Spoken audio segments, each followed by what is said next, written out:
Students, अब हम आपको एक नया मेथड, एक न्यू मेथड बताने जा रहा हूं जिसका नाम है एलिमिनेशन मेथड। इससे पहले आपने सब्स्टिट्यूशन मेथड से एक्स और वाई फाइंड किया। अब हम एलिमिनेशन मेथड के बारे में बताएंगे आपको। यहां पे मैं क्वेश्चन लिया हूं कि solve for x and y by elimination method. Equations are 3x minus 4y equal to 1 and 4x minus 3y equal to 6। इन दोनों इक्वेशन से मुझे x और y का वैल्यू फाइंड करना है, लेकिन यहाँ पे मेथड होगा एलिमिनेशन।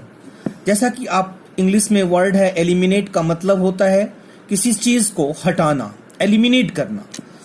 तो यहाँ भी हम आप देखिएगा कि x और y में से किसी एक को हम एलिमिनेट करेंगे, हटाएंगे। अब कैसे हटाएंगे? आपको पता है अलजेब्रा में जब टर्म सेम हो और एक पॉजिटिव और एक नेगेटिव हो तो दोनों कैंसिल हो जाता है। तो आप इक्वेशन में क्या देख रहे हैं? न तो टर्म सेम है और न ही एक पॉजिटिव है न नेगेटिव है। यहां पे 3 है तो यहां पे 4 है, यहां पे 4 है तो यहां पे 3 है। दैट मीन्स न तो x का टर्म इक्वल है न ही y का टर्म इक्वल है। तो फिर कैसे हम एलिमिनेट करेंगे? तो देखिए इसको प्रॉपरली। हमने यहां पे इक्वेशन को रिपीट किया लिख के, 3x minus 4y equal to 1 जो कि फर्स्ट इक्वेशन है, और 4x minus 3y equal to 6 जो कि सेकेंड इक्वेशन है। अब एलिमिनेशन मेथड में आपको यह ध्यान देना होगा कि चाहे तो मेरा x का टर्म सेम हो जाए या y का टर्म सेम हो, किसी एक टर्म को सेम करना होगा और साइन भी अपोजिट करना होगा। तो यदि हम x को सेम करना चाहते हैं तो यहां पे फर्स्ट इक्वेशन को 4 से मल्टीप्लाई करेंगे और सेकंड इक्वेशन को 3 से, क्योंकि आपको पता है 3 4 जा 12 हो जाएगा ये, और ये 4 3 जा 12 हो जाएगा। यदि आप y को इक्वल कीजिएगा तो फर्स्ट इक्वेशन को 3 से और सेकंड इक्वेशन को 4 से मल्टीप्लाई करना होगा। तो दैट एज यू विश, जिसको भी आपको इक्वल करना है आप उस हिसाब से मल्टीप्लाई करेंगे किसी इक्वल टर्म से। इक्वल टर्म से नहीं, आप डिफरेंट नंबर से मल्टीप्लाई कर सकते हैं फर्स्ट और सेकंड को। तो हम फर्स्ट इक्वेशन को 4 से मल्टीप्लाई कर देता हूं और सेकंड इक्वेशन को 3 से मल्टीप्लाई कर देता हूं। तो लिखूंगा multiplying equation first by 4 and equation second by 3 and then subtracting equation second from first.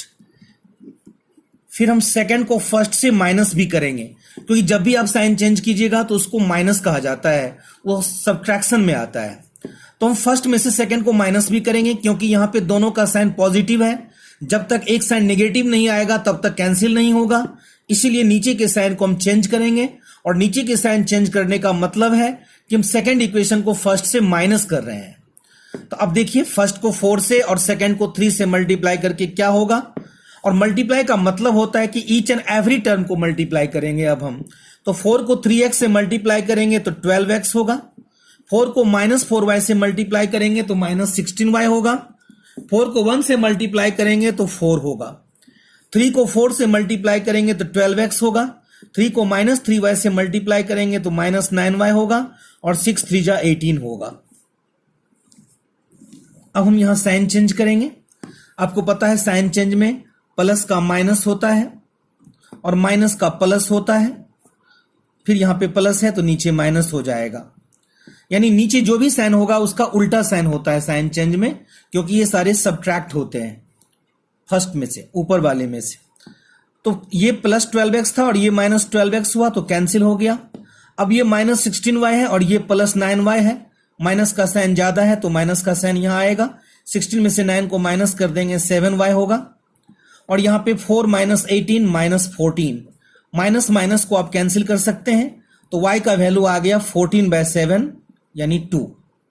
अब इस y के वैल्यू को फर्स्ट या सेकंड किसी भी इक्वेशन में आप पुट करके x निकाल सकते हैं। तो लिखेंगे हम putting the value of y in equation first. अब सेकंड में भी पुट कर सकते थे, वैल्यू सेम आएगा। तो putting the value of y in equation first equation क्या है मेरा 3x minus 4y equal to 1।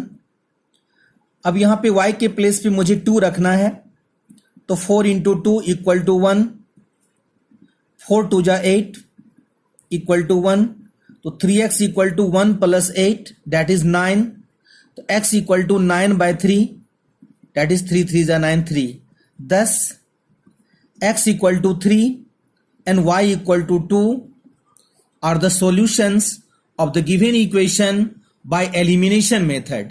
तो elimination method एक लॉन्ग मेथड है और एक परमानेंट मेथड है, जिस मेथड से हम एग्जाम में भी सॉल्व करेंगे इक्वेशन को, प्रोवाइडेड कोई पर्टिकुलर मेथड ना दिया हो, सिर्फ इक्वेशन दिया हो और solve for x and y लिखा हो, तो हम जनरली एलिमिनेशन मेथड से सोल्व करते हैं, क्योंकि ये मेथड बच्चे को इजी लगता है। या पर्टिकुलर यदि सब्स्टिट्यूशन मेथड दिया होगा तब तो फिर आपको सब्स्टिट्यूशन मेथड से ही सोल्व करना होगा। अदरवाइज किसी भी इक्वेशन में यदि मेथड ना दिया हो तो आप उसको एलिमिनेशन से सोल्व करेंगे। एलिमिनेशन में आपको दिमाग में ये रखना होगा कि x या y दोनों में से किसी एक को एलिमिनेट करना है। अब उस एलिमिनेशन के लिए आपका टर्म सेम होना चाहिए और एक पॉजिटिव और एक नेगेटिव होना चाहिए।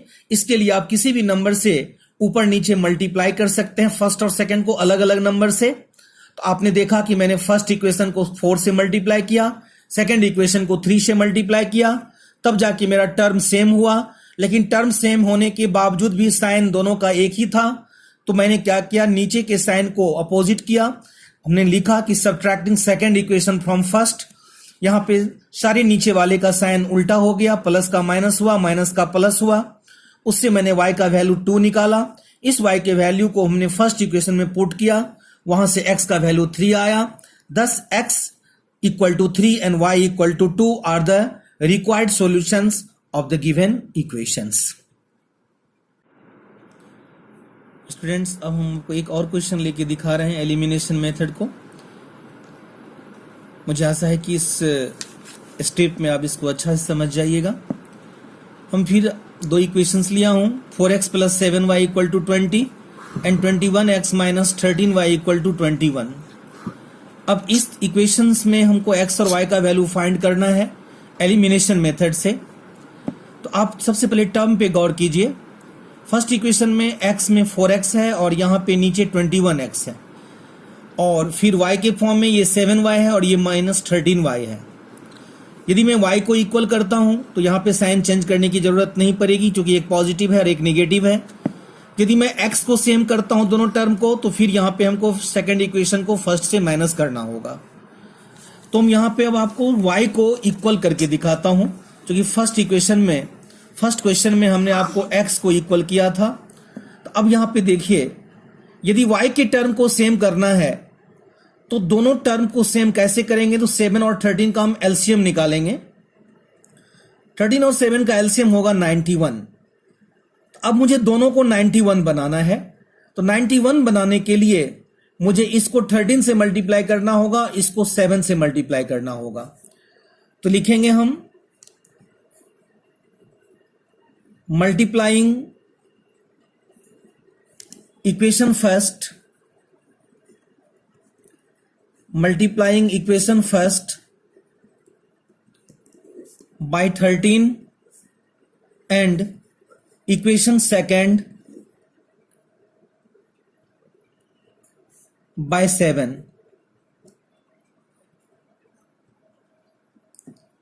Multiplying equation first bye 13 and equation second bye 7।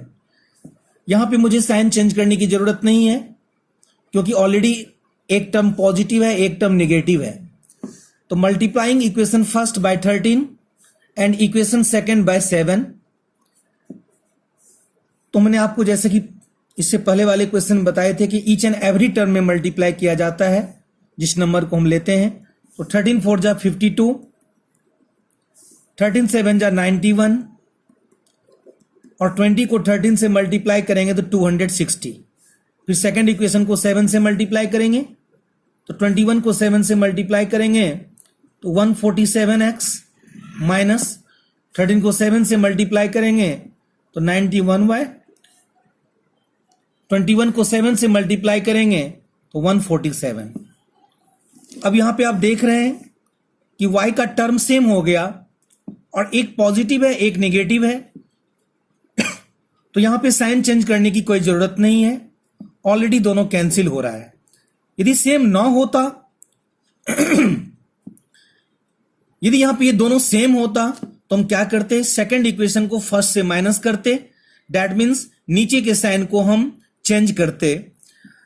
तो यहां पे साइन चेंज नहीं हुआ, इसलिए जिसका जो साइन है वही लेके हम उसका ऑपरेशन करेंगे। तो ये दोनों पॉजिटिव है तो ऐड कर देंगे हम, ये हो गया 199x इक्वल टू, यहां भी दोनों पॉजिटिव है ऐड कर देंगे 407, तो x इक्वल टू 407 अपॉन में 199, ये x का वैल्यू आया 407 अपॉन में 199। एक बार और चेक कर लेता हूं कैलकुलेशन को।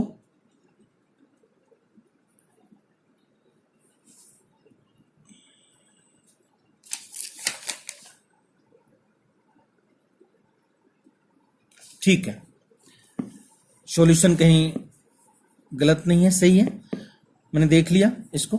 x equal to 407 upon 199, putting the value of x।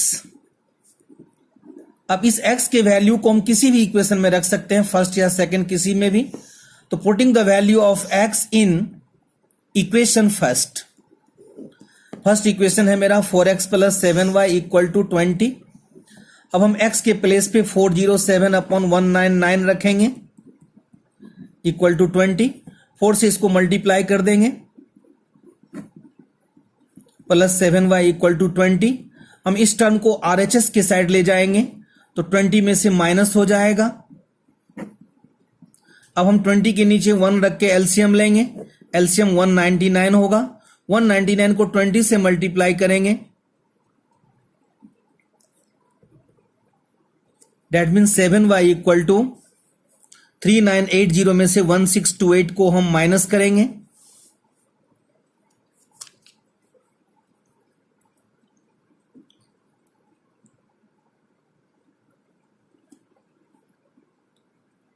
To 2352 upon 199, y equal to, ये 7 फिर इधर आके डिवीजन हो जाएगा, 2352 अपॉन 199 इंटू 7, 2352 अपॉन